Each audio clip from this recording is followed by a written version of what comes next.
Benarkah kepercayaan asli Jawa masih ada di era saat ini? Atau justru hanya untuk kepentingan industri pariwisata? Ayo ikuti bahasannya. Disclaimer, ikuti hingga selesai dan tidak usah menonton jika tayangan ini mengganggu Anda.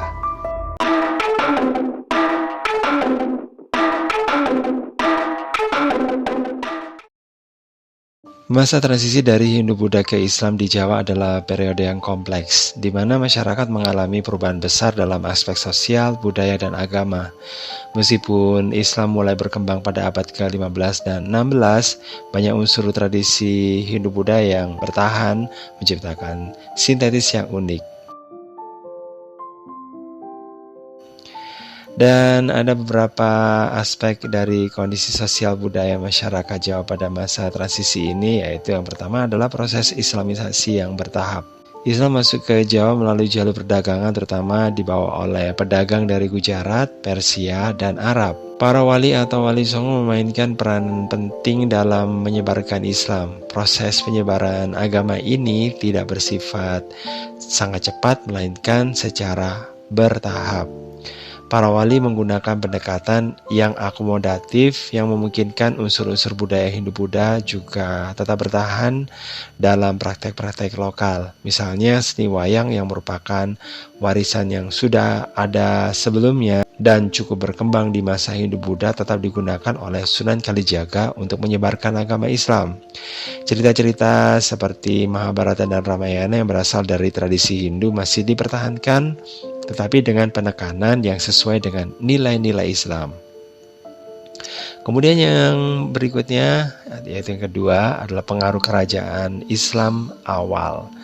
Kerajaan Demak yang muncul sekitar tahun 1475 sampai 1554 sebagai kerajaan Islam pertama di Jawa memiliki peran besar dalam proses islamisasi. Namun pengaruh kerajaan Hindu-Buddha seperti Majapahit masih sangat kuat terutama di kalangan bangsawan dan elit. Bahkan raja-raja awal Demak seringkali memiliki hubungan dengan Majapahit baik secara langsung maupun tidak langsung. Demak berupaya menyebarkan Islam, tapi di sisi lain tetap mempertahankan beberapa unsur budaya Hindu-Buddha seperti konsep keagungan raja atau dewa raja dan penggunaan simbol-simbol kekuasaan yang berasal dari tradisi sebelumnya. Kemudian yang ketiga adalah akulturasi dan sinkretisme. Masyarakat Jawa ini terjadi akulturasi yang menciptakan sinkretisme, yaitu perpaduan unsur-unsur kepercayaan Hindu-Buddha dan Islam. Sinkretisme ini terlihat jelas dalam kepercayaan masyarakat terhadap roh leluhur, kekuatan alam, dan gunung sebagai tempat sakral. Konsep-konsep ini masih dipegang erat bahkan setelah Islam menjadi dominan. Misalnya konsep selamatan atau ritual selamatan yang merupakan tradisi Hindu Jawa terus dipraktikkan meskipun telah diwarnai dengan nuansa Islami. Hal ini menjadi salah satu bukti bahwa perubahan agama di Jawa tidak menghilangkan seluruh elemen tradisi lama, melainkan mengintegrasikan unsur-unsur lama ke dalam praktek yang baru.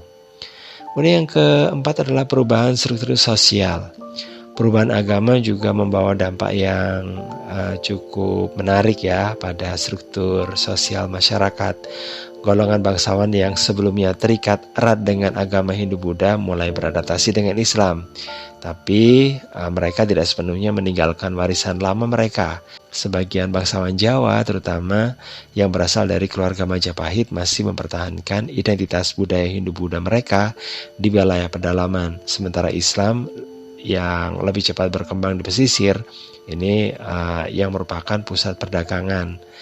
Pada masa itu muncul pula kelas baru, yaitu para ulama atau tokoh agama Islam yang memperoleh kedudukan penting dalam masyarakat.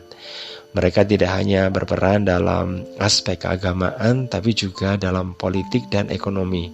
Sementara di sisi lain komunitas Hindu-Buddha mulai terpinggirkan secara sosial dan politik. Yang kelima berkaitan dengan seni dan arsitektur.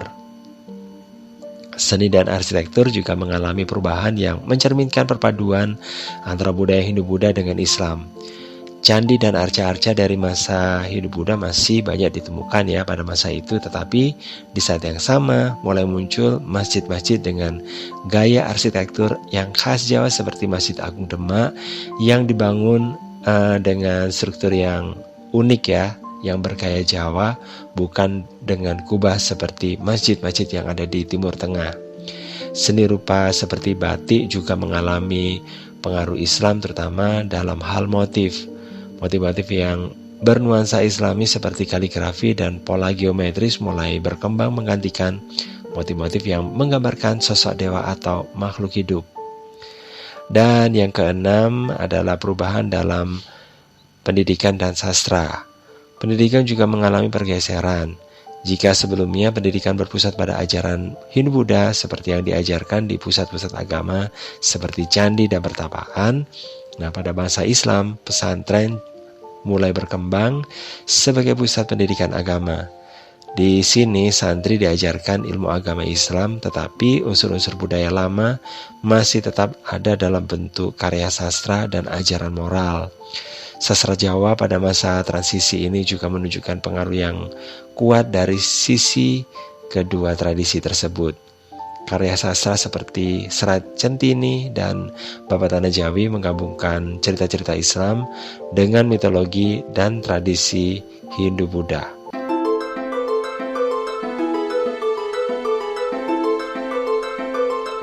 Saat Jawa mulai didominasi oleh Islam, perkembangan agama Hindu dan Buddha tidak sepenuhnya dilarang, tetapi mengalami penurunan yang sangat signifikan dan menghadapi berbagai hambatan. Nah, proses penyebaran Islam di Jawa tidak dilakukan dengan cara pemaksaan. Islamisasi di Jawa cenderung berlangsung damai, bertahap, dan akomodatif terhadap kepercayaan lokal termasuk Hindu dan Buddha. Tapi, dengan semakin kuatnya pengaruh Islam, terutama setelah berdirinya Kerajaan Demak sebagai kerajaan Islam pertama di Jawa, Hindu dan Buddha secara alami mengalami penurunan dalam hal pengaruh politik dan sosial.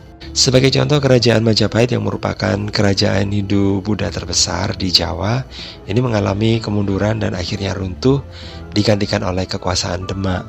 Banyak bangsawan dan pengikut Hindu-Buddha yang memilih beradaptasi dengan agama Islam untuk mempertahankan kedudukan dan pengaruh mereka di masyarakat. Mereka yang tetap mempertahankan agama Hindu-Buddha ini cenderung berpindah ke wilayah-wilayah yang lebih terpencil seperti pegunungan atau daerah pedalaman. Nah, setelah jatuhnya Majapahit, banyak penganut Hindu terutama bangsawan dan penguasa yang melarikan diri ke Bali yang hingga kini menjadi pusat agama Hindu di Indonesia. Di Bali, Hindu terus berkembang dan menjadi agama mayoritas sehingga saat ini, tanpa banyak pengaruh dari Islamisasi yang terjadi di Jawa. Sementara di Jawa sendiri, meskipun Hindu dan Buddha tidak sepenuhnya hilang, agama ini menjadi lebih terpinggirkan. Banyak komunitas Hindu-Buddha yang bertahan di daerah terpencil, terutama di pegunungan, seperti komunitas Hindu Tengger di sekitar Gunung Bromo, yang hingga saat ini tetap mempraktikkan tradisi Hindu mereka. Seiring berkembangnya kekuasaan Islam, agama Hindu dan Buddha mulai kehilangan dukungan politik dari kerajaan-kerajaan besar, misalnya Kerajaan Demak dan Mataram Islam, karena lebih fokus pada penyebaran Islam dan membangun institusi Islam seperti pesantren dan masjid. Akibatnya, komunitas Hindu-Buddha tidak lagi memiliki pengaruh politik yang kuat seperti yang mereka miliki selama masa Majapahit. Dalam konteks sosial, Hindu-Buddha juga mulai terpinggirkan terutama di kalangan elit dan masyarakat perkotaan. Tapi di pedesaan dan di daerah terpencil, masyarakat masih mempraktikkan unsur-unsur kepercayaan Hindu-Buddha bahkan setelah mereka secara formal memeluk Islam. Praktek-praktek ini seringkali bersifat sinkretis di mana ajaran Hindu-Buddha digabungkan dengan nilai-nilai Islam. Meski mengalami penurunan, ajaran Hindu dan Buddha juga ini tidak sepenuhnya ditinggalkan, terutama dalam konteks budaya dan tradisi. Banyak loh ya elemen-elemen Hindu-Buddha yang diadaptasi ke dalam kehidupan keagamaan dan sosial Islam di Jawa, yang kemudian menciptakan budaya yang sinkretis. Sebagai contoh, tradisi Selamatan, upacara peringatan kematian, dan berbagai ritual lainnya ini memiliki akar dalam tradisi Hindu-Buddha tetapi dilaksanakan dalam kerangka Islam. Dalam seni seperti wayang, kisah-kisah epik Hindu seperti Mahabharata dan Ramayana terus dipertunjukkan meskipun dengan modifikasi dan memasukkan nilai-nilai Islam. Demikian juga banyak simbol-simbol Hindu-Buddha yang tetap dipertahankan dalam seni rupa dan arsitektur, meskipun penggunaannya mungkin sudah berbeda konteks. Setelah Islam mendominasi Jawa, komunitas Hindu dan Buddha menjadi minoritas, tapi mereka tetap ada dan mempraktikkan kepercayaan mereka terutama di wilayah-wilayah tertentu. Komunitas Hindu Tengger di sekitar Gunung Bromo adalah salah satu contoh kelompok Hindu yang masih mempertahankan agama mereka hingga hari ini. Selain itu, pada abad ke-20, agama Buddha mulai mengalami kebangkitan kembali di berbagai daerah di Jawa dengan kedatangan imigran Tionghoa yang membawa ajaran Buddha. Pada masa modern, pemerintah Indonesia juga menghormati kebebasan beragama dan agama Hindu serta Buddha diakui sebagai agama resmi negara. Ini memberikan ruang bagi komunitas-komunitas penganut kedua agama tersebut untuk terus berkembang meskipun dalam skala yang lebih kecil dibandingkan dengan Islam. Pada masa kolonial Belanda, agama Hindu dan Buddha juga mengalami masa transisi. Belanda cenderung memberikan kebebasan beragama, tetapi mereka mendukung sistem pemerintahan yang mayoritas Islami di Jawa. Namun, dalam aspek pendidikan dan kebudayaan ada kebangkitan minat terhadap peninggalan Hindu-Buddha yang terlihat dari berbagai ekspedisi arkeologi yang dilakukan oleh Belanda untuk menggali dan melestarikan candi-candi serta peninggalan budaya Hindu-Buddha lainnya seperti Borobudur dan Prambanan.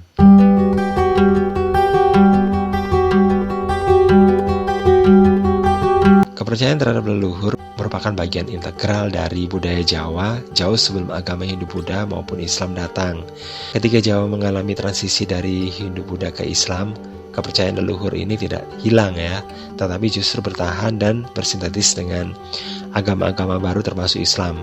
Ada beberapa aspek penting mengenai bagaimana kepercayaan leluhur orang Jawa tetap relevan dan bahkan mempengaruhi sintetis budaya pada masa transisi ini. Yang pertama adalah pengaruh kepercayaan leluhur yang kuat.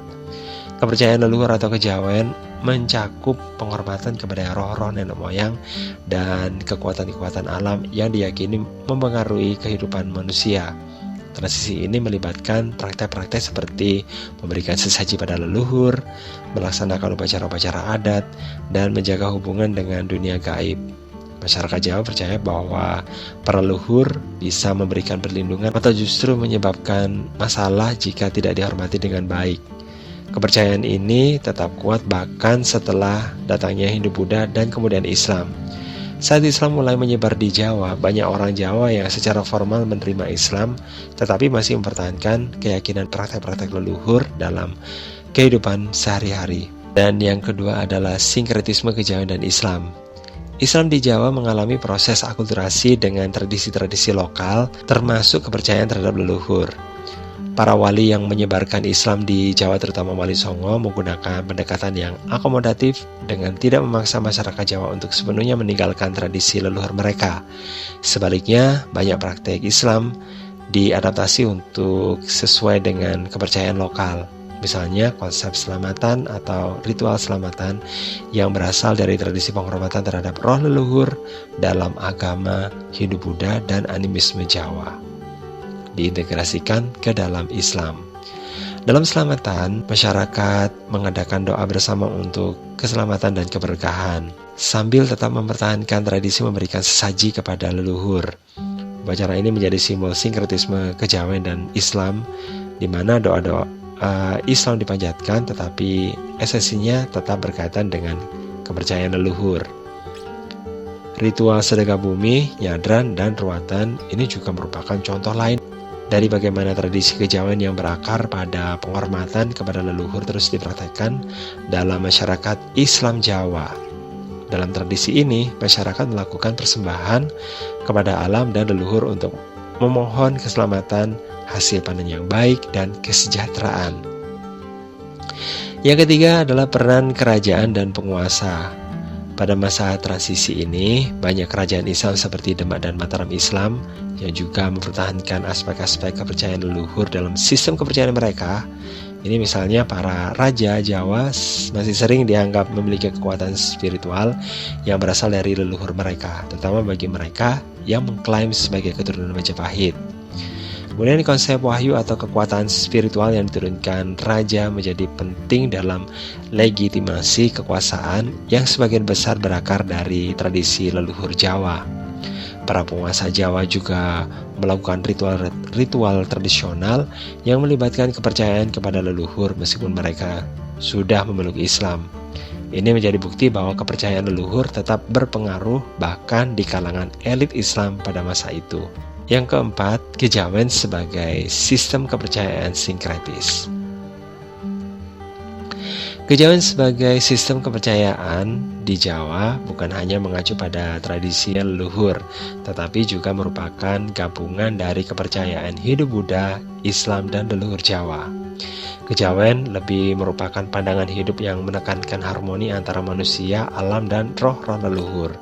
Ini adalah landasan spiritual yang fleksibel dan dapat menyerap berbagai unsur agama lain. Pada masa transisi ke Islam, banyak unsur-unsur dari kejawen diintegrasikan ke dalam praktek keagamaan Islam. Misalnya, pemujaan terhadap roh-roh leluhur dilakukan dengan cara yang berbeda, menggunakan doa-doa Islam tetapi dengan tetap mempertahankan inti dari kepercayaan tersebut, yaitu menjaga hubungan yang harmonis dengan leluhur.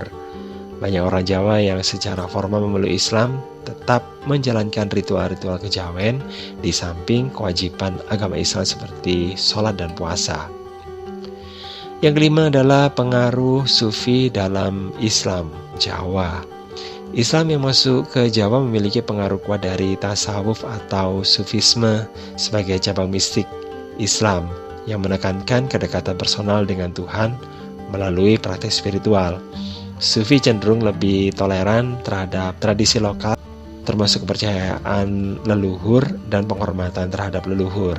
Ini memudahkan integrasi antara ajaran Islam dan kepercayaan-kepercayaan lokal. Dalam konteks ini, para wali dan ulama yang menyebarkan Islam di Jawa seringkali menggunakan pendekatan mistik dan simbolik yang mirip dengan ajaran kejawen, sehingga kepercayaan leluhur dapat menyatu dengan ajaran Islam yang mereka sampaikan. Banyak tradisi Islam Jawa memiliki unsur-unsur mistik yang sangat dipengaruhi oleh tradisi kejawen seperti meditasi, doa khusus, dan ritual spiritual lainnya. Yang keenam, resistensi terhadap purna Islamisasi. Meskipun Islam menjadi agama mayoritas di Jawa, banyak komunitas yang secara diam-diam atau terbuka menolak untuk meninggalkan kepercayaan leluhur mereka sepenuhnya. Mereka mungkin memeluk Islam secara formal, tetapi tetap melanjutkan praktek-praktek kepercayaan leluhur dalam kehidupan sehari-hari. Ini menciptakan semacam dualisme keagamaan, di mana masyarakat secara formal menjalankan Islam, tetapi secara spiritual masih sangat terhubung dengan tradisi leluhur. Penerimaan Islam dalam masyarakat Jawa sangat fleksibel dan penolakan terhadap Islamisasi total lebih tampak dalam praktik budaya dan ritual lokal daripada dalam penolakan terhadap ajaran Islam secara langsung. Islam di Jawa cenderung lebih berorientasi pada harmoni sosial dan kebijaksanaan lokal yang memungkinkan sintesis dengan kepercayaan leluhur tetap bertahan.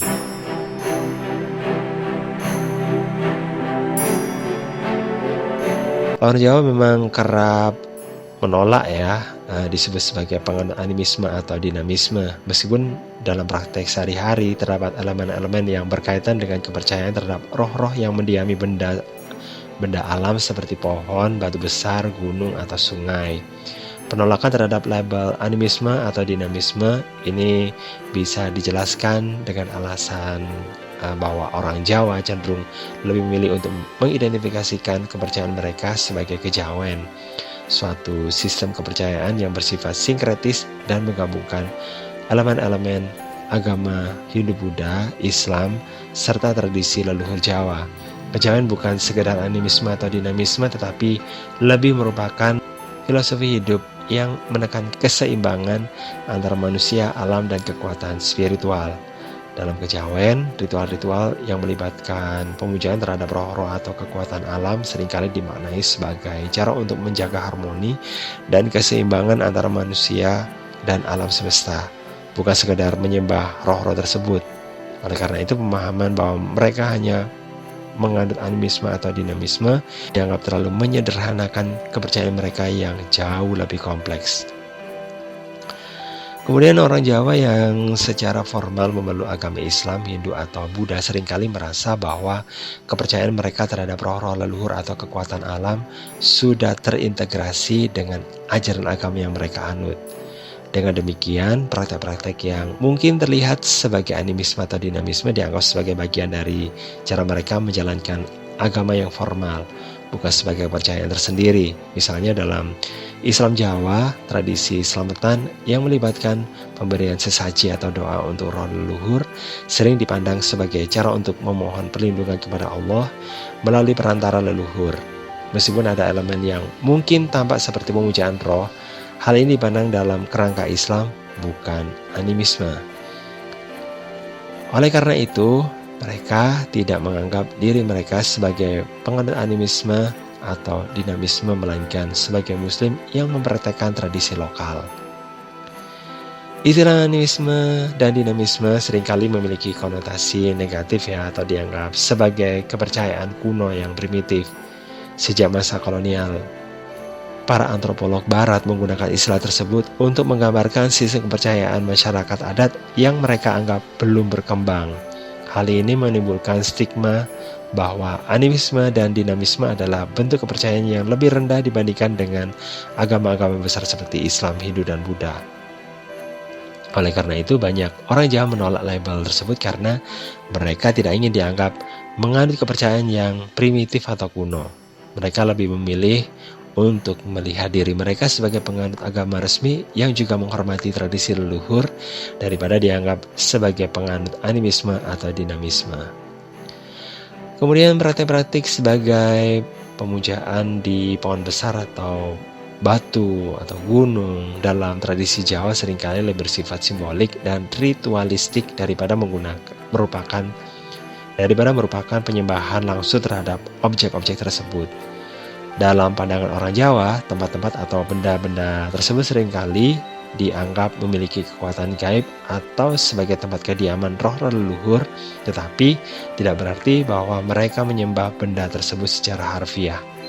Contohnya, pohon besar mungkin dianggap sebagai tempat kediaman roh yang perlu dihormati, tetapi penghormatan ini lebih bersifat sebagai pengakuan akan hubungan antara manusia dan alam, bukan menyembah pohon ya. Dan hal ini membuat praktik tersebut berbeda dari animisme yang murni, di mana roh-roh dianggap benar-benar mendiami objek tersebut dan menjadi objek penyembahan. Dalam kejawen, filosofi hidup orang Jawa ini berakar pada konsep harmoni dengan alam semesta dan pemeliharaan hubungan baik dengan kekuatan-kekuatan yang tak terlihat. Ritual-ritual seperti memberikan sesaji atau menghormati roh di tempat-tempat keramat dianggap sebagai upaya untuk menjaga harmoni ini, bukan sebagai bentuk penyembahan terhadap roh-roh atau kekuatan alam secara langsung. Dan ini menunjukkan bahwa praktek-praktek tersebut lebih dilihat sebagai bentuk kearifan lokal dan cara hidup yang mencakup penghormatan terhadap alam dan leluhur, bukan animisme dalam arti penyembahan roh-roh dalam benda-benda alam. Kepercayaan terhadap roh-roh leluhur dan tempat-tempat keramat juga terintegrasi erat dengan kehidupan sosial dan budaya Jawa. Banyak ritual yang melibatkan pemujaan terhadap roh leluhur dilakukan dalam konteks adat istiadat dan upacara sosial, seperti upacara pernikahan, kelahiran, atau kematian. Dalam konteks ini, ritual-ritual tersebut dianggap sebagai bagian dari kebudayaan Jawa, bukan sebagai bentuk kepercayaan animisme atau dinamisme yang berdiri sendiri. Selain itu, banyak praktek yang dilakukan ini sebagai bentuk penghormatan terhadap tradisi dan adat leluhur, bukan sebagai bentuk penyembahan langsung terhadap roh atau kekuatan gaib. Oleh karena itu, orang Jawa melihatnya lebih sebagai bagian dari budaya dan tradisi mereka, bukan sebagai bagian dari kepercayaan yang terpisah.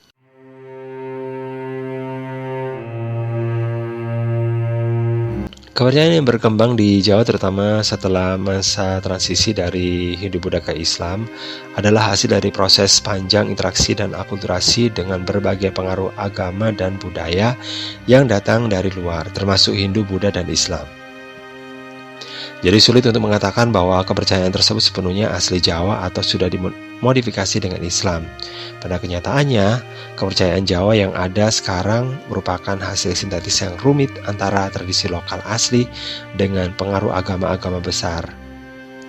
Dan berikut ini adalah penjelasan lebih rinci tentang bagaimana kepercayaan di Jawa terbentuk. Yang pertama adalah kepercayaan asli Jawa. Sebelum masuknya pengaruh dari luar, masyarakat Jawa terutama penganut kepercayaan leluhur yang berpusat pada pemujaan terhadap roh leluhur, alam, dan benda-benda yang dianggap memiliki kekuatan gaib. Ini bagian dari tradisi spiritual asli Jawa, di mana segala sesuatu, baik benda mati maupun hidup, dianggap memiliki jiwa atau roh yang harus dihormati. Dalam kepercayaan ini, ritual-ritual seperti memberikan sesaji kepada leluhur, pemujaan kepada batu, kemudian pohon besar, gunung, atau tempat-tempat keramat adalah bentuk-bentuk penghormatan yang bertujuan menjaga keseimbangan antara dunia manusia dengan dunia roh. Tradisi seperti ini sudah ada jauh sebelum masuknya agama-agama dari luar seperti Hindu, Buddha, dan Islam.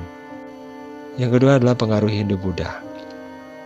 Pengaruh Hindu-Buddha mulai masuk ke Jawa sekitar abad keempat dan membawa perubahan besar dalam sistem kepercayaan masyarakat. Namun kepercayaan asli Jawa tidak hilang begitu saja ya. Sebaliknya, banyak unsur kepercayaan asli Jawa yang berasimilasi dengan ajaran Hindu-Buddha. Misalnya pemujaan terhadap roh leluhur diintegrasikan dengan konsep reinkarnasi atau karma dalam ajaran Hindu-Buddha. Demikian juga banyak upacara keagamaan Hindu-Buddha yang disesuaikan dengan tradisi lokal Jawa. Ini menunjukkan bahwa kepercayaan asli Jawa tidak sepenuhnya digantikan, tapi justru beradaptasi dengan ajaran baru. Yang ketiga, masuknya Islam dan proses sinkretisasi. Ketika Islam masuk ke Jawa pada abad ke-13, proses sinkretisasi serupa terjadi. Islam yang masuk ke Jawa sebagian besar berakar dari tasawuf atau sufisme yang memiliki pendekatan mistik dan spiritual yang akomodatif terhadap tradisi lokal. Ini memungkinkan Islam untuk diterima dengan mudah oleh masyarakat Jawa yang masih sangat menghormati tradisi leluhur mereka. Para wali, terutama Wali Songo, menggunakan pendekatan yang bijaksana dan tidak memaksa. Mereka memperkenalkan Islam dengan cara yang menghargai tradisi lokal, sehingga kepercayaan-kepercayaan asli Jawa tidak sepenuhnya ditinggalkan. Sebagai contoh, ritual-ritual seperti selamatan yang melibatkan pemberian sesaji kepada leluhur tetap dilanjutkan, tetapi dalam bentuk yang disesuaikan dengan ajaran Islam. Nah, terjadi modifikasi atau adaptasi. Kepercayaan dan tradisi asli Jawa tidak dihilangkan, tetapi diintegrasikan dengan ajaran Islam. Banyak praktik kejawen seperti nyadran, ruatan, dan sedekah bumi ini mengandung unsur-unsur kepercayaan lokal, tetapi dibingkai dengan konteks ajaran Islam. Yang keempat, kejawen, sinkretisme antara tradisi asli Jawa dan Islam. Pada akhirnya kepercayaan yang berkembang di Jawa dikenal dengan sebutan kejawen. Kejawen adalah sistem kepercayaan yang bersifat sinkretis, menggabungkan unsur-unsur dari kepercayaan leluhur, Hindu-Buddha, dan Islam. Dalam kejawen, hubungan harmonis antara manusia, alam, dan dunia spiritual ini sangat penting, dan ini adalah nilai inti dari kepercayaan asli Jawa. Misalnya dalam kejawen, seseorang dapat memeluk Islam secara formal, yaitu melakukan sholat, puasa, dan ziarah, tetapi pada saat yang sama masih mempraktikkan ritual-ritual tradisional yang berasal dari kepercayaan asli Jawa. Ritual-ritual seperti tirakatan atau meditasi atau tapa, kemudian ada laku, puasa, dan laku spiritual, dan upacara-upacara adat tetap berlangsung di dalam masyarakat yang secara formal mengidentifikasi dirinya sebagai Muslim. Oleh karena itu, kejawen sering disebut sebagai sistem kepercayaan yang unik di Jawa karena menggabungkan unsur-unsur kepercayaan asli dengan pengaruh dari agama-agama besar. Yang kelima adalah penerimaan kepercayaan sinkretis sebagai yang beradab. Pada masa transisi dari Hindu-Buddha ke Islam, Islam menjadi simbol agama yang beradab dan seringkali diidentifikasi dengan modernitas dan status sosial yang lebih tinggi. Namun ini tidak berarti bahwa masyarakat Jawa sepenuhnya meninggalkan kepercayaan asli mereka. Sebaliknya mereka menyelaraskan kepercayaan lokal dengan norma-norma agama baru untuk menciptakan keseimbangan antara tradisi lama dan ajaran baru yang dianggap lebih beradab. Dalam konteks ini, modifikasi yang terjadi lebih berupa adaptasi agar kepercayaan asli sesuai dengan norma sosial dan keagamaan yang baru tanpa harus meninggalkan esensi dari kepercayaan leluhur mereka. Dengan cara ini, masyarakat Jawa dapat memeluk Islam secara formal sambil tetap mempertahankan warisan spiritual mereka yang berakar pada kepercayaan leluhur.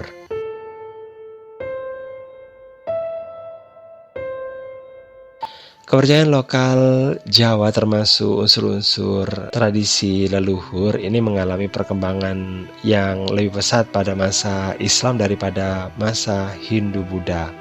Hal ini terjadi karena Islam di Jawa, terutama yang dibawa oleh para wali dan ajaran Sufisme, ini lebih bersifat akomodatif terhadap tradisi lokal daripada agama Hindu-Buddha yang sebelumnya menjadi agama dominan. Berikut ini beberapa alasan mengapa kepercayaan lokal berkembang lebih pesat pada masa Islam.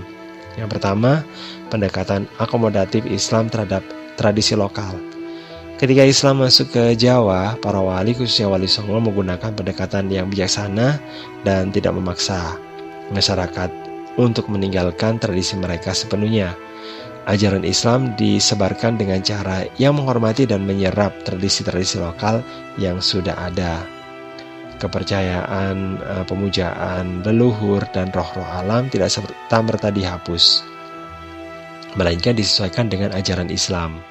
Ritual seperti selamatan yang sudah ada sejak zaman sebelum Islam tetap dipertahankan, tetapi doa-doa diubah menjadi doa dalam Islam. Demikian pula praktek-praktek kubur atau menghormati roh leluhur tetap dijalankan, tetapi dalam bingkai keislaman. Pendekatan yang lunak ini memungkinkan masyarakat Jawa mempertahankan unsur-unsur kepercayaan lokal mereka sambil secara formal memeluk Islam. Sebaliknya pada masa Hindu-Buddha, meskipun ada integrasi antara ajaran Hindu-Buddha dengan tradisi lokal, agama Hindu dan Buddha bersifat lebih hierarkis dan ritualistik yang membuat tradisi lokal seringkali ditempatkan di luar konteks ritual agama resmi. Sebagian besar ritual yang terkait dengan kepercayaan leluhur dan roh alam berada di bawah kontrol para Brahmana dan ritual kerajaan, sehingga ruang bagi masyarakat untuk mempraktekkan tradisi mereka secara bebas lebih terbatas. Yang kedua, peran Sufisme dalam Islam Jawa. Islam yang berkembang di Jawa pada masa awal banyak dipengaruhi oleh Sufisme, sebuah aliran dalam Islam yang menekankan aspek spiritual, mistik, dan pengalaman pribadi dalam mendekatkan diri kepada Tuhan. Sufisme sangat kompatibel dengan kepercayaan lokal yang sudah ada di Jawa, seperti Kejawen yang juga menekankan hubungan spiritual dengan alam dan leluhur. Karena Sufisme tidak menolak tradisi mistik dan kepercayaan terhadap kekuatan-kekuatan gaib, unsur-unsur animisme dan dinamisme dalam budaya Jawa bisa diserap ke dalam Islam tanpa harus bertentangan dengan ajaran-ajaran utama agama. Misalnya, praktek tapa atau meditasi spiritual yang sebelumnya ada dalam kepercayaan lokal tetap diterima dalam konteks Sufisme dan bahkan diperkuat dalam bentuk laku spiritual Islam. Pada masa Hindu-Buddha, mistisme dan spiritualisme juga ada, tetapi ajarannya seringkali lebih terkait dengan para pemuka agama atau ritual keagamaan yang dikendalikan oleh para Brahmana, sehingga masyarakat umum tidak memiliki kebebasan sebanyak yang mereka dapatkan pada masa Islam. Yang ketiga, ritual dan tradisi yang berkembang pesat pada masa Islam. Banyak ritual dan tradisi terkait dengan kepercayaan lokal justru berkembang lebih pesat pada masa Islam, misalnya selamatan. Ritual ini adalah bentuk doa bersama untuk keselamatan yang dilakukan dalam berbagai momen penting seperti kelahiran, kematian, atau acara-acara besar. Meskipun doa-doa dalam selamatan diislamkan, Tradisi tersebut tetap mempertahankan esensi dari kepercayaan lokal tentang menjaga harmoni antara dunia manusia dan roh-roh leluhur. Kemudian ada nyadran ya, ziarah kubur dan memberi sesaji kepada leluhur tetap dilakukan pada masa Islam, tetapi dengan tambahan unsur-unsur Islam seperti doa-doa dari Al-Quran. Sedekah bumi yang merupakan upacara untuk menghormati dan memohon berkah dari bumi yang mungkin pada awalnya terkait dengan kepercayaan leluhur tetap berkembang dan disesuaikan dengan kerangka Islam. Pada masa hidup Buddha, ritual-ritual ini mungkin lebih dibatasi atau diintegrasikan ke dalam konteks ritual agama resmi yang dipimpin oleh para pendeta hidup Buddha, sehingga meskipun ada pengaruh kepercayaan lokal, tidak berkembang seluas yang terjadi pada masa Islam. Yang keempat adalah keberlangsungan tradisi lokal karena Islam yang tidak terlalu hierarkis. Salah satu alasan utama mengapa kepercayaan lokal dapat berkembang lebih pesat pada masa Islam adalah karena struktur Islam di Jawa tidak sehierarkis agama Hindu-Buddha. Dalam ajaran Hindu-Buddha ada kasta atau stratifikasi sosial yang sangat kaku, di mana para Brahmana memiliki peran dominan dalam ritual keagamaan, sehingga kepercayaan lokal yang tidak sesuai dengan doktrin agama resmi mungkin dibatasi atau tidak mendapatkan tempat penting. Sebaliknya dalam Islam, khususnya yang berkembang di Jawa, tidak ada struktur kasta yang sangat kaku. Para pemuka agama Islam seperti para wali atau kiai, meskipun dihormati, tidak memiliki otoritas yang sama eksklusifnya seperti para Brahmana. Hal ini memungkinkan ruang yang lebih besar bagi masyarakat untuk mempertahankan tradisi leluhur mereka tanpa merasa ditekan oleh otoritas agama. Kejawen sebagai kepercayaan sinkretis berkembang subur dalam masyarakat Jawa Islam, karena Islam di Jawa ini memberikan kebebasan lebih dalam hal keyakinan dan praktis spiritual dibandingkan masa Hindu-Buddha. Yang kelima adalah tidak ada larangan keras terhadap kepercayaan lokal dalam Islam. Pada masa Islam, kepercayaan lokal di Jawa tidak dihambat secara keras, meskipun Islam mengajarkan tauhid atau keesaan Tuhan dan melarang syirik atau menyekutukan Allah dengan sesuatu yang lain. Banyak ulama dan pemuka agama di Jawa lebih memilih pendekatan yang gradual dalam menyebarkan ajaran Islam. Mereka tidak langsung menghapus tradisi lama, tetapi lebih memilih menyesuaikan tradisi-tradisi tersebut agar lebih sesuai dengan ajaran Islam. Sebaliknya pada masa hidup Buddha, meskipun tidak ada larangan eksplisit terhadap kepercayaan lokal, praktek keagamaan lebih dikendalikan oleh ritual kerajaan dan keagamaan yang formal. Hal ini mungkin membatasi berkembangnya kepercayaan lokal dalam konteks yang lebih bebas seperti terjadi pada masa Islam.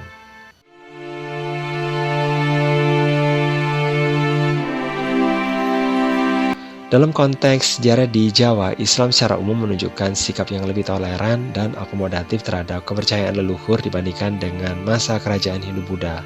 Ini terutama terkait dengan cara Islam diperkenalkan di Jawa, terutama oleh para wali dan tokoh-tokoh sufisme yang menggunakan pendekatan damai, penuh toleransi, dan cenderung menghormati tradisi lokal daripada berusaha menghapusnya secara langsung. Nah, ada alasan yang mendukung pandangan ini ya. Alasan yang pertama adalah pendekatan akomodatif dan sinkretisme Islam. Ketika Islam pertama kali masuk ke Jawa, pendekatannya itu lebih lunak dan menyesuaikan dengan kepercayaan lokal. Para wali seperti Wali Songo menyadari pentingnya menghormati tradisi dan budaya yang sudah ada, sehingga mereka tidak memaksakan ajaran Islam secara kaku. Mereka membiarkan elemen-elemen kepercayaan lokal tetap ada, dengan sedikit modifikasi agar sesuai dengan nilai-nilai Islam. Ini terlihat dalam banyak ritual dan praktik tradisional Jawa yang tetap dipertahankan atau bahkan dipadukan dengan elemen-elemen Islam seperti selamatan, nyadran, dan sedekah bumi. Sebaliknya pada masa kerajaan Hindu-Buddha, meskipun tidak ada upaya eksplisit untuk menghapus kepercayaan leluhur, agama Hindu-Buddha bersifat lebih hierarkis dan formal. Agama Hindu terutama mengatur kehidupan sosial melalui sistem kasta, di mana agama dan kepercayaan rakyat biasa lebih sering diatur dan dikendalikan oleh para brahmana atau pendeta. Hal ini dapat membatasi kebebasan masyarakat dalam mempraktikkan kepercayaan leluhur secara bebas.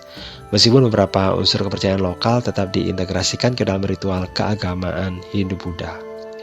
Yang kedua adalah Islam mengakomodasi tradisi lokal.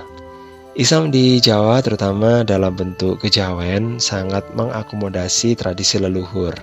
Kejawen adalah sistem kepercayaan yang merupakan campuran antara ajaran Islam dan tradisi asli Jawa, seperti pemujaan roh leluhur, adat istiadat lokal, dan hubungan spiritual dengan alam. Dalam kejawen, Islam tidak bertentangan dengan tradisi lokal, tetapi justru mendukungnya dengan menambahkan elemen-elemen Islam seperti doa-doa dalam bahasa Arab. Tetapi esensinya tetap berkaitan dengan penghormatan terhadap leluhur dan alam.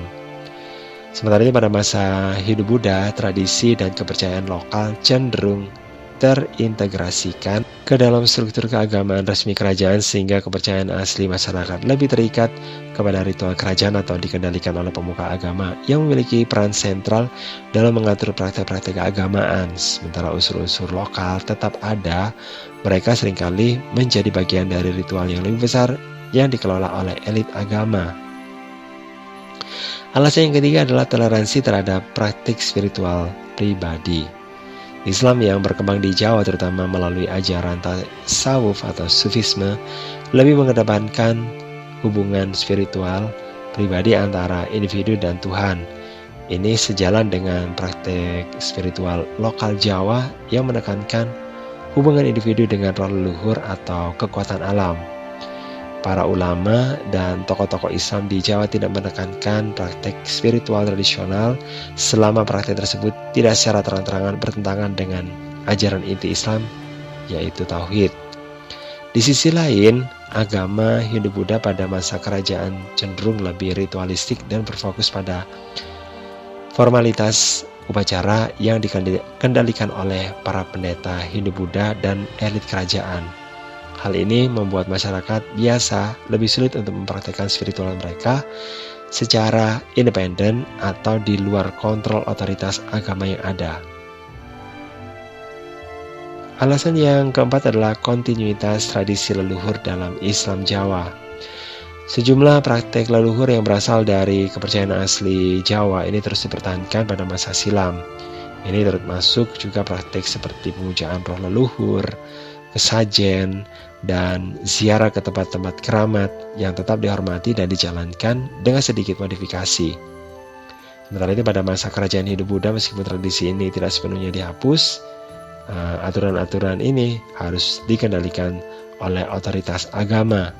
Keberlangsungan tradisi leluhur dalam Islam di Jawa menunjukkan bahwa Islam, terutama dalam bentuk yang berkembang di Jawa, cenderung lebih toleran dan fleksibel dalam menerima tradisi lokal daripada agama Hindu-Buddha yang lebih hierarkis dan ritualistik.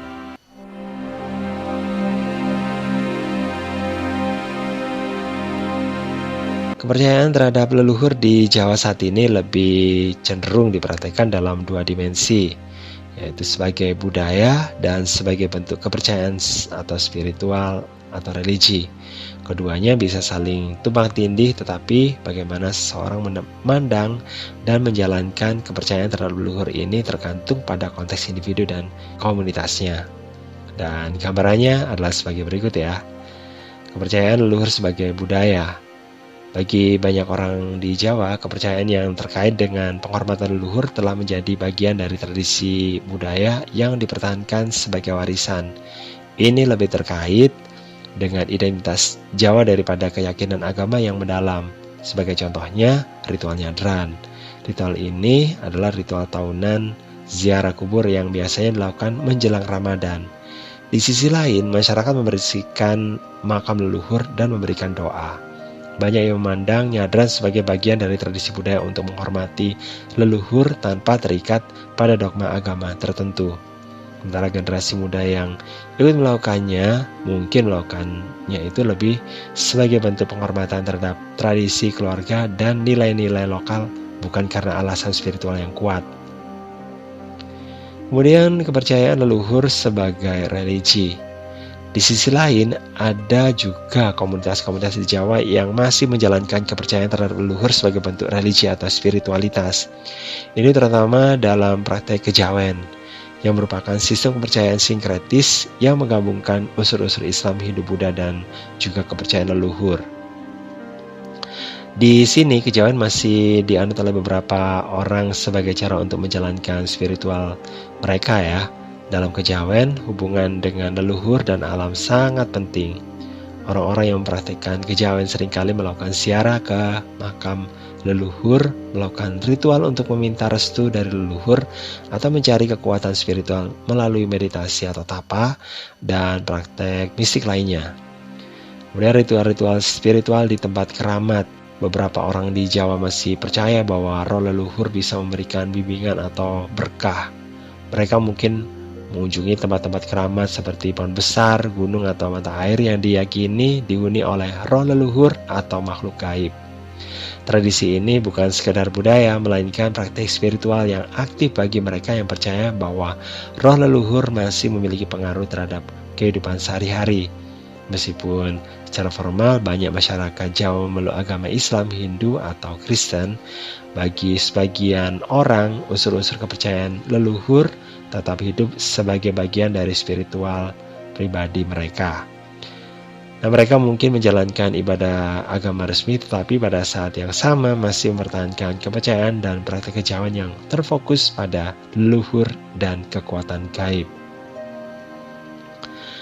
Yang ketiga, perbedaan perspektif antara generasi. Perkembangan zaman telah mempengaruhi bagaimana kepercayaan terhadap leluhur diartikan oleh masyarakat. Generasi yang lebih tua cenderung memandang kepercayaan ini sebagai sesuatu yang memiliki makna spiritual dan religius yang mendalam. Sedangkan pada generasi muda mungkin lebih melihatnya sebagai tradisi budaya. Generasi muda terutama yang tinggal di kota-kota besar seringkali mengadopsi pandangan yang lebih modern dan rasional. Bagi mereka, ritual-ritual seperti nyadran atau selamatan adalah bagian dari tradisi keluarga dan budaya, bukan bentuk keyakinan religius. Mereka melakukannya untuk menjaga ikatan sosial dan menghormati tradisi, tapi mungkin tanpa keyakinan yang kuat terhadap aspek spiritual dari ritual tersebut. Sebaliknya di pedesaan, ini komunitas yang lebih tradisional itu masih menganggap ya sebagai bagian dari integral dari kehidupan religius yang sehari-hari. Orang-orang di daerah ini lebih mungkin untuk memandang roh leluhur sebagai entitas yang aktif dan memiliki pengaruh dalam kehidupan mereka. Kemudian yang keempat adalah pengaruh agama formal. Agama-agama formal seperti Islam, Hindu, dan Kristen yang dianut oleh mayoritas orang Jawa juga mempengaruhi bagaimana kepercayaan leluhur dipandang. Dalam Islam, ada larangan terhadap praktek yang dianggap syirik atau menyekutukan Tuhan, seperti memujaan terhadap roh leluhur. Namun di Jawa, banyak praktek yang sebenarnya merupakan bentuk penghormatan kepada leluhur dan bukan pemujaan, sehingga masih diterima secara sosial. Di komunitas yang lebih religius atau lebih ortodoks, kepercayaan terhadap leluhur cenderung diletakkan pada konteks budaya dan sosial, bukan religius. Misalnya, upacara selamatan dipandang sebagai acara sosial untuk mempererat hubungan antar anggota masyarakat daripada sebagai bentuk kepercayaan terhadap kekuatan leluhur.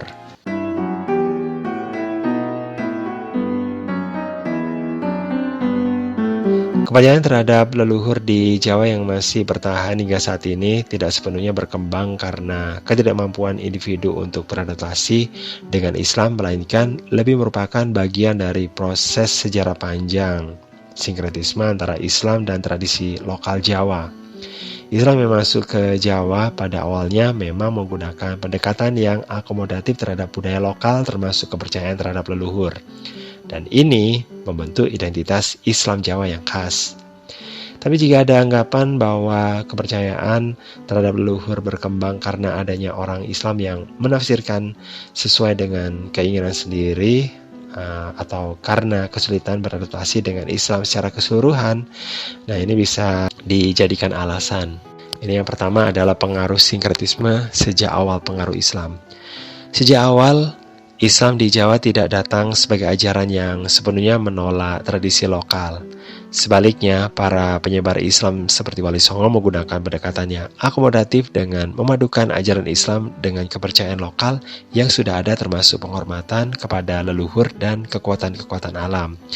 Tradisi sinkretisme ini menciptakan bentuk Islam yang berbeda dengan yang berkembang di Timur Tengah, dan hal ini tidak sepenuhnya bisa disebut sebagai penafsiran pribadi yang menyimpang. Dalam konteks ini, kepercayaan terhadap leluhur bukanlah hasil dari ketidakmampuan beradaptasi, melainkan bagian dari cara Islam dipahami dan diterima oleh masyarakat Jawa pada awal masuknya. Ajaran Islam yang lebih spiritual melalui sufisme juga banyak berperan dalam hal ini, di mana hubungan dengan alam dan leluhur tidak langsung dihapus, melainkan diintegrasikan ke dalam praktek Islam lokal. Kemudian yang kedua, karena upaya pelestarian identitas budaya. Banyak orang Islam di Jawa yang masih menghormati tradisi leluhur sebagai bagian dari identitas budaya, bukan karena mereka tidak mau menerima atau beradaptasi dengan ajaran Islam secara penuh. Praktik-praktik seperti selamatan, nyadar, dan ziarah kubur tidak dianggap bertentangan secara langsung dengan Islam oleh banyak orang, melainkan sebagai bagian dari adat istiadat yang masih dihormati. Dalam hal ini, penghormatan terhadap leluhur lebih bersifat kultural daripada bentuk perlawanan terhadap ajaran Islam. Kepercayaan terhadap leluhur yang bertahan hingga saat ini seringkali lebih dilihat sebagai cara untuk menjaga tradisi dan identitas Jawa, bukan karena tidak mampu memahami atau menerima Islam. Bahkan banyak dari ritual tersebut tetap dilakukan dalam kerangka Islam, misalnya dengan doa-doa Islam atau simbol-simbol agama yang lain. Kemudian yang ketiga adalah dinamika modernitas dan kembali ke akar budaya. Pada era modern ada fenomena di mana masyarakat mulai mencari kembali akar-akar budaya mereka di tengah globalisasi dan modernisasi ya. Dan ini bisa terjadi karena rasa keterasingan dari tradisi lama akibat perubahan sosial yang cepat. Dalam beberapa kasus, individu mungkin merasa bahwa kembali ke kepercayaan leluhur atau nilai-nilai tradisional memberikan rasa identitas yang lebih kuat dibandingkan dengan mengikuti norma agama yang lebih formal atau kaku. Dan ini bukan berarti mereka tidak mampu beradaptasi dengan Islam, melainkan karena ada keinginan untuk mempertahankan tradisi leluhur yang sudah mengakar kuat dalam kehidupan masyarakat Jawa selama berabad-abad. Islam yang berkembang di Jawa pun tetap memiliki elemen-elemen lokal yang diselaraskan dengan tradisi Islami, sehingga tidak selalu dianggap bertentangan. Yang keempat adalah keberlanjutan tradisi leluhur sebagai bagian dari kejawen. Kejawen sebagai salah satu sistem kepercayaan yang sinkretis memang terus berkembang hingga saat ini, dan para penganut kejawen mungkin tetap mengidentifikasi diri mereka sebagai muslim, tetapi mereka juga menjalankan ritual yang menghormati leluhur dan kekuatan alam. Dalam konteks ini, mereka tidak melihat praktik tersebut sebagai sesuatu yang bertentangan dengan Islam, tapi justru sebagai cara untuk menghubungkan ajaran agama dengan tradisi lokal yang sudah diwariskan secara turun-temurun. Nah, mereka mempraktikkan kejawen, mungkin menafsirkan Islam dengan cara yang lebih fleksibel, tetapi ini bukan karena ketidakmampuan menerima Islam, melainkan karena mereka ingin menjaga keseimbangan antara agama dan tradisi lokal. Mereka melihat tradisi leluhur bukan sebagai pengganti Islam, melainkan sebagai pelengkap spiritualitas mereka. Yang kelima, Islam Jawa dan toleransi terhadap varian penafsiran. Islam di Jawa sejak awal dikenal lebih toleran terhadap varian atau variasi penafsiran, dan praktek keagamaan ini terlihat dalam banyak praktek spiritual yang berakar dari ajaran Islam tetapi diwarnai oleh tradisi lokal. Bagi banyak orang Jawa, menjalankan tradisi leluhur tidak harus bertentangan dengan keyakinan Islam mereka, dan Islam di Jawa telah berkembang dengan menerima keragaman bentuk-bentuk praktik keagamaan yang lebih fleksibel. Oleh karena itu, kepercayaan terhadap leluhur yang berkembang saat ini lebih merupakan bentuk kesinambungan dan tradisi yang sudah lama ada dan diakui oleh masyarakat.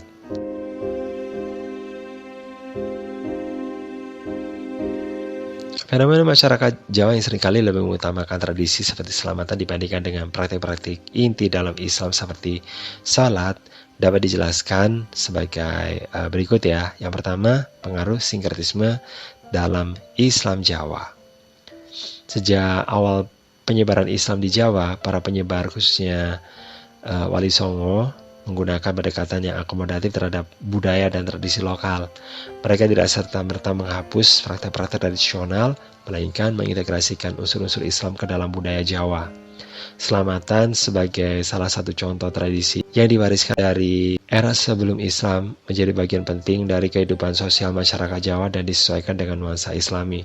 Akibatnya, banyak orang Jawa ini melihat selamatan sebagai hal yang esensial bagi kehidupan beragama dan bermasyarakat. Tradisi seperti selamatan memiliki makna sosial dan spiritual yang mendalam di masyarakat Jawa. Lebih dari sekedar ritual keagamaan, selamatan juga merupakan bentuk penguatan ikatan sosial, kebersamaan, dan harmoni dalam komunitas. Oleh karena itu, bagi sebagian orang, selamatan dianggap sebagai cara penting untuk menjaga hubungan dengan sesama dan dengan alam gaib yang dianggap tak kalah pentingnya dengan ritual formal seperti sholat. Yang kedua adalah fungsi sosial dan budaya yang kuat dalam masyarakat Jawa. Di banyak komunitas Jawa, selamatan atau ritual-ritual tradisional lainnya memiliki fungsi sosial yang sangat penting.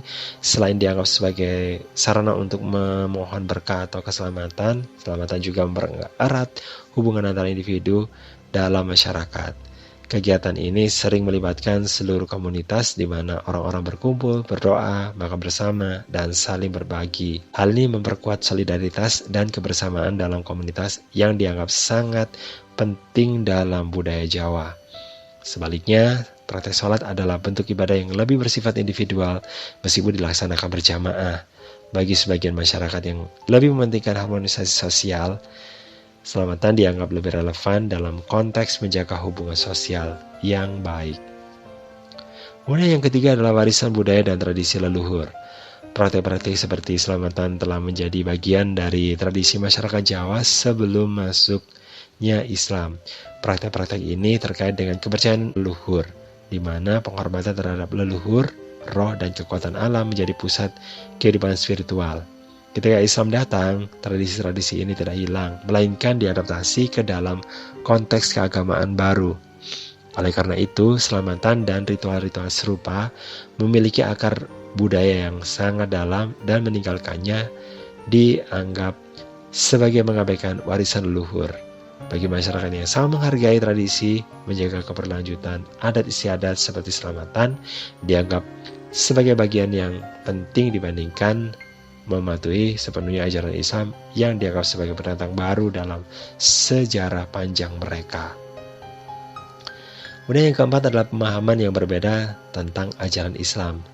Dalam Islam di Jawa seringkali ada pemahaman yang berbeda mengenai prioritas ajaran Islam. Bagi sebagian orang, keimanan dan praktek keagamaan tidak selalu harus dijalankan secara kaku sesuai dengan syariat. Mereka mungkin memandang bahwa yang paling penting adalah menjaga harmoni dalam kehidupan sehari-hari, menjaga hubungan dengan sesama manusia dan alam, serta menjalani kehidupan yang damai. Sementara itu, sholat yang merupakan salah satu rukun Islam yang penting, mungkin tidak selalu dianggap sebagai prioritas utama oleh mereka yang memiliki pandangan lebih longgar atau yang lebih dipengaruhi oleh tradisi lokal. Mereka mungkin lebih fokus pada aspek spiritualitas yang lebih luas, termasuk hubungan dengan leluhur dan alam. Yang kelima adalah kendala praktis dalam melaksanakan sholat. Dalam beberapa kasus, alasan mengapa sholat sering ditinggalkan mungkin juga berkaitan dengan aspek praktisnya. Sholat memerlukan kedisiplinan waktu, tempat, dan tata cara yang dianggap lebih formal dibandingkan dengan ritual-ritual lokal seperti selamatan. Beberapa orang mungkin merasa kesulitan untuk menjaga rutinitas salat 5 waktu, terutama di masyarakat yang lebih terbiasa dengan gaya hidup agraris atau yang lebih mengutamakan aktivitas komunal. Sebaliknya, selamatan dan ritual-ritual tradisional lainnya lebih fleksibel dan biasanya dilaksanakan pada waktu tertentu yang disesuaikan dengan kebutuhan masyarakat. Ini bisa membuat selamatan lebih mudah diterima dan dilaksanakan daripada praktek sholat yang lebih ketat. Yang keenam adalah pengaruh spiritual Jawa dan kejawen. dalam tradisi kejawen yang merupakan perpaduan antara Islam, Hindu, Buddha, dan kepercayaan leluhur yang ada di Jawa, aspek spiritualitas ini seringkali lebih ditekankan daripada aspek ritual formal. Kejawen menekankan pentingnya menjaga keseimbangan antara dunia fisik dan spiritual, serta hubungan dengan leluhur dan alam.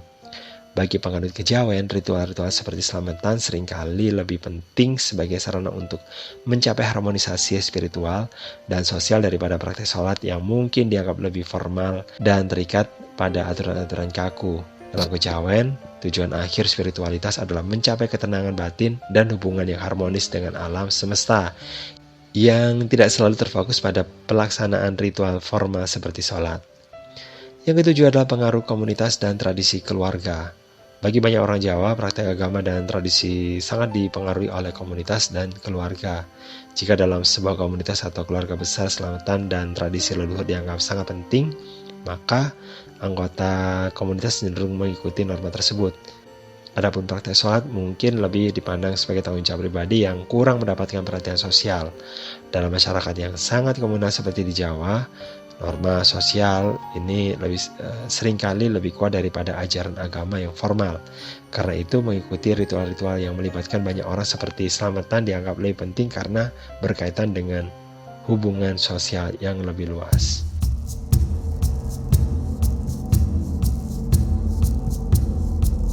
Fenomena di mana beberapa orang merasa terbebani secara finansial oleh ritual budaya yang berat, sementara ritual Islam yang sesuai syariat sebenarnya lebih sederhana dan praktis, mencerminkan adanya ketidakseimbangan dalam memahami peran agama dan budaya dalam kehidupan masyarakat.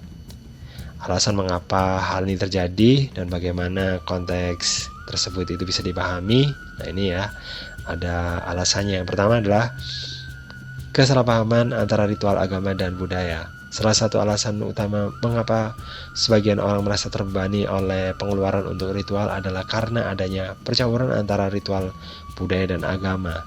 Banyak orang Jawa yang seringkali tidak membedakan secara tegas antara ritual yang berasal dari ajaran Islam dan yang berasal dari tradisi budaya lokal.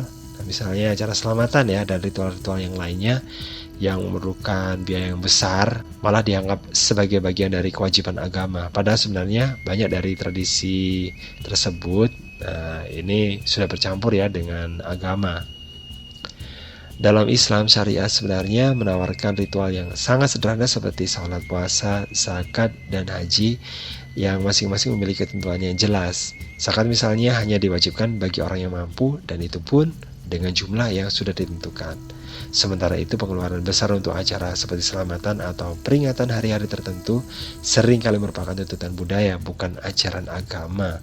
Namun karena kedua hal ini seringkali dianggap sebagai satu kesatuan, banyak orang merasa terbebani oleh pengeluaran ritual yang sebenarnya lebih terkait dengan adat istiadat daripada agama.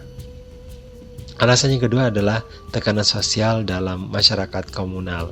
Dalam masyarakat Jawa yang sangat komunal, ada tekanan sosial yang kuat untuk mengikuti tradisi budaya, terutama yang melibatkan ritual-ritual besar seperti selamatan atau peringatan kematian. Acara-acara ini seringkali memerlukan biaya besar untuk menyediakan makanan, sesajen, atau upacara tertentu. Karena ada anggapan bahwa meninggalkan tradisi ini bisa berdampak buruk pada hubungan sosial. Banyak orang yang merasa terpaksa untuk melakukannya meskipun mereka merasa terbebani secara finansial. Islam sendiri sebenarnya menekankan kesederhanaan dalam ritual dan mengajarkan bahwa ibadah seharusnya tidak menjadi beban. Namun tekanan sosial dalam masyarakat komunal bisa membuat orang merasa bahwa mereka harus mematuhi norma-norma sosial tersebut. Bahkan jika itu berarti mengeluarkan biaya yang besar.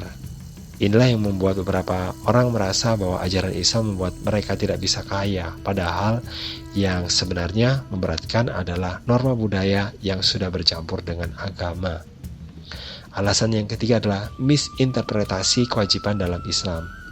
Sebagian masyarakat mungkin memiliki pemahaman yang kurang tepat tentang kewajiban dalam Islam. Mereka menganggap bahwa setiap peristiwa dalam hidup seperti kelahiran, kematian, dan pernikahan ini harus disertai dengan ritual yang besar yang melibatkan banyak biaya. Padahal dalam Islam tidak ada kewajiban untuk mengadakan perayaan atau acara-acara besar yang menguras keuangan keluarga. Ajaran Islam menekankan bahwa segala sesuatu harus dilakukan sesuai kemampuan tanpa paksaan. Contohnya dalam pernikahan Islam, Nabi Muhammad SAW justru menekankan kesederhanaan dan memuji pernikahannya dilangsungkan tanpa pemborosan. Begitu pula dengan acara-acara lainnya. Namun dalam beberapa budaya lokal, ada kebiasaan untuk mengadakan acara besar dengan biaya yang tidak sedikit yang sebenarnya lebih mencerminkan tradisi budaya daripada tuntutan agama.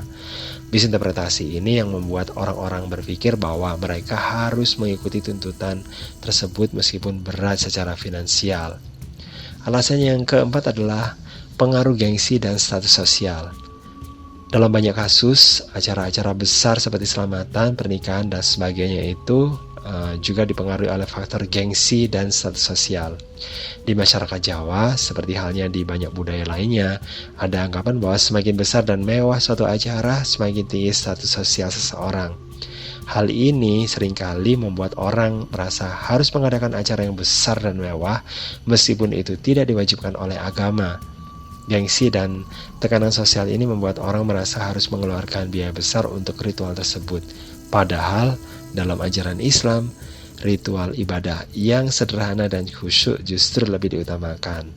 Banyak orang merasa bahwa mereka harus menunjukkan keberhasilan mereka melalui acara-acara besar, dan ini seringkali disalahartikan sebagai bagian dari kewajiban agama, padahal lebih merupakan tuntutan sosial dan budaya. Alasan yang kelima adalah ritual Islam yang sebenarnya sederhana. Ritual Islam seperti sholat, puasa, zakat, dan haji sebenarnya memiliki kerangka yang sangat sederhana dan jelas. Sholat bisa dilakukan dalam hitungan menit dan tidak memerlukan biaya apapun. Zakat juga hanya diwajibkan bagi orang yang mampu, dan bahkan orang yang tidak mampu tidak diwajibkan untuk memberi zakat. Puasa juga merupakan ibadah yang mengajarkan pengendalian diri dan kesederhanaan, bukan pengeluaran yang besar. Sebaliknya, tradisi budaya seperti selamatan atau acara peringatan seringkali melibatkan banyak biaya, dari penyembelihan hewan hingga jamuan makanan besar. Jika orang lebih memahami ajaran Islam yang sesungguhnya, mereka akan menyadari bahwa Islam sebenarnya menekankan ibadah yang sederhana dan tidak membebani.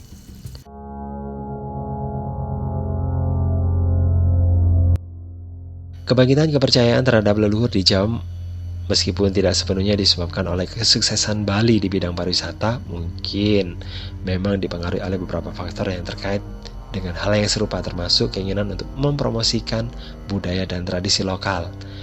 Dan hal-hal itu bisa dilihat yang pertama ya, nah ini adalah kesadaran budaya dan identitas lokal. Seperti halnya Bali yang berhasil mempromosikan budaya Hindu Balinya sebagai daya tarik wisata, masyarakat Jawa juga semakin sadar akan nilai ekonomi dan identitas budaya lokalnya.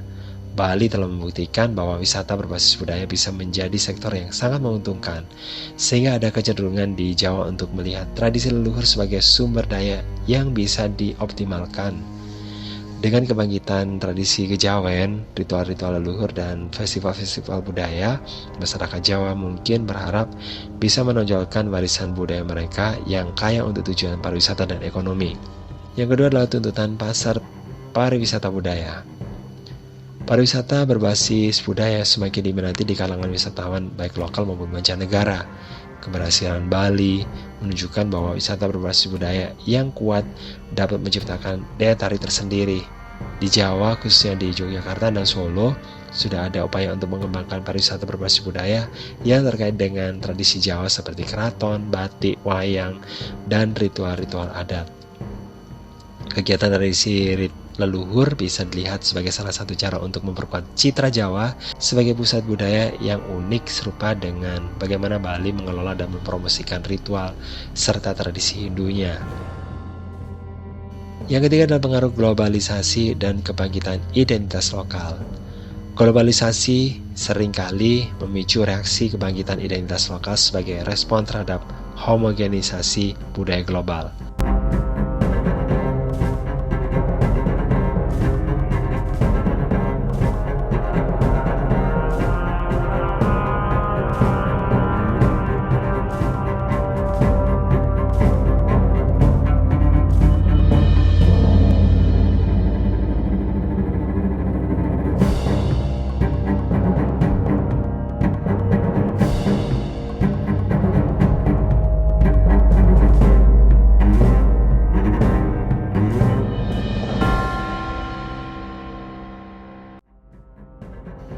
Demikian bahasan tentang kepercayaan asli Jawa dan perkembangannya. Mudah-mudahan bermanfaat, dan bagi Anda yang belum subscribe, bisa segera subscribe. Jangan lupa like, komen, dan share. Terima kasih.